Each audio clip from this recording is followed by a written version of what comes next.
Hi friends, කොහොමද ඔයාලට? මම හොඳින් ඉන්නවා. ඉතින් මේ මං ගියේ සතියේ කියපු කතාවේ ඉතුරු කොටස තමයි මේකේ මං පාර්ට් 2 එක තමයි කියලා තියෙන්නේ. මං පාර්ට් 1 එකේ කිව්වා මං ඇවිල්ලා රෙන්ට් එකට ගිය ගෙදරේ වෙච්ච එක හොල්මන් සිද්ධි. එතකොට මං කිව්වා රෑ 3 වෙද්දී හරියට මට අඬන සද්දයක් එළියෙන් ඇහෙනවා කියලා.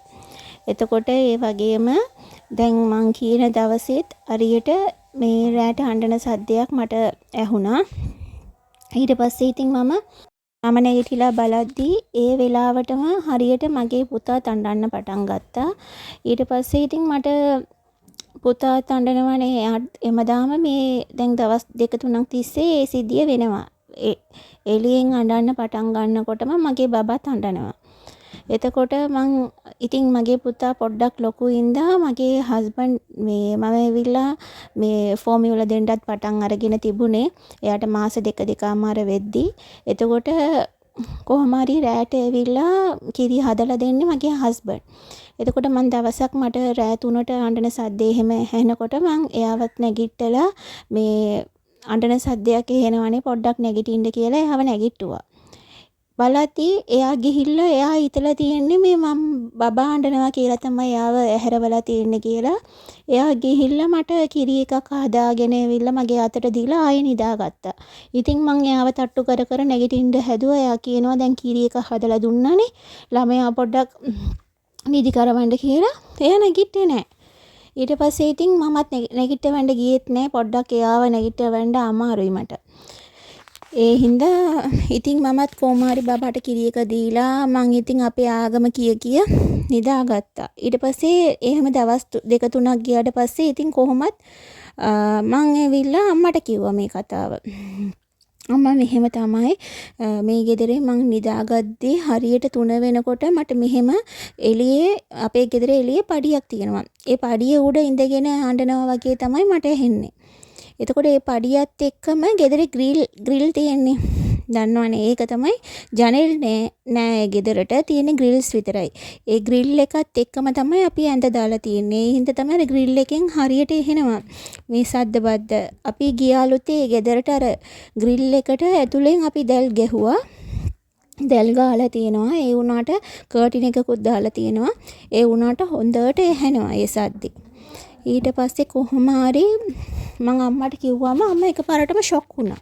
මං ඉතින් මොනවාද ඔයා මොකද්ද වගේ ඉන්නේ කියලා අම්මගෙන් ඇහුවාම අම්මා කිව්වා මට මෙහෙම තමයි දුවේ මේ අපි ඇවිල්ලා කලින්ම ඒ ගේ බලන්න ගියානේ.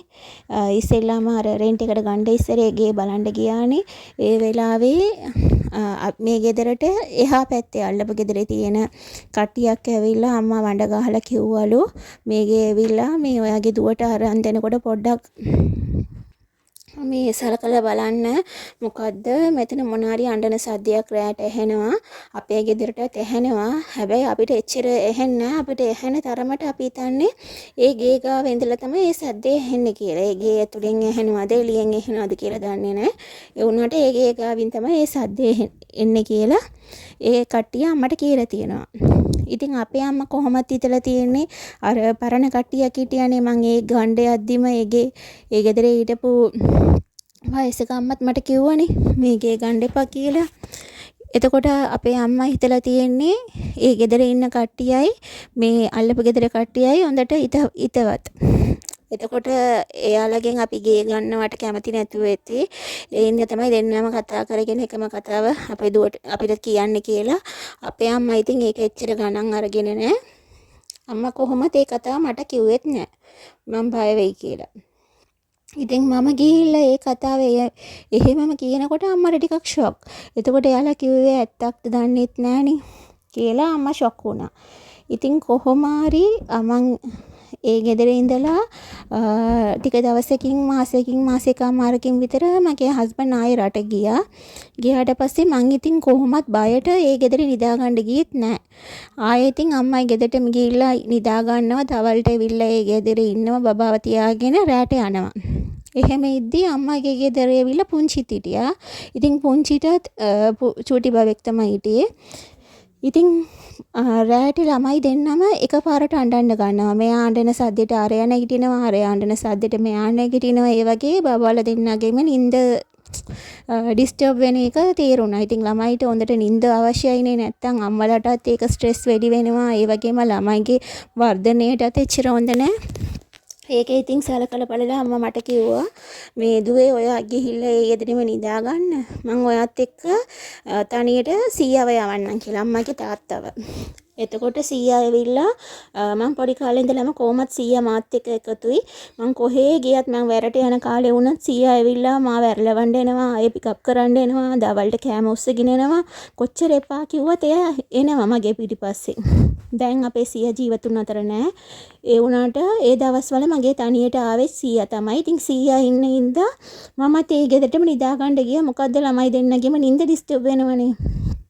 ඉතින් එහෙම නිදා ගන්න යද්දි දවසක් සිද්ධියක් වුණා. ඒ සිද්ධිය මොකද්ද කියලා මම ඔයාලට part 3 එකේ කියන්නම්. මේ කතාව කොහොමද ඉන්ටරෙස්ටිංද part 3 එක කියන්න දෙපාද කියලා ඔයාලා කමෙන්ට් එකක් දාගෙන යන්න. මේ වගේ හොල්මන් කතාවක්, හොල්මන් සිද්ධියක් එක්ක මං ආයේ ඔයාලව හම්බ වෙන්න ඉක්මනින්ම එනවා. බයි.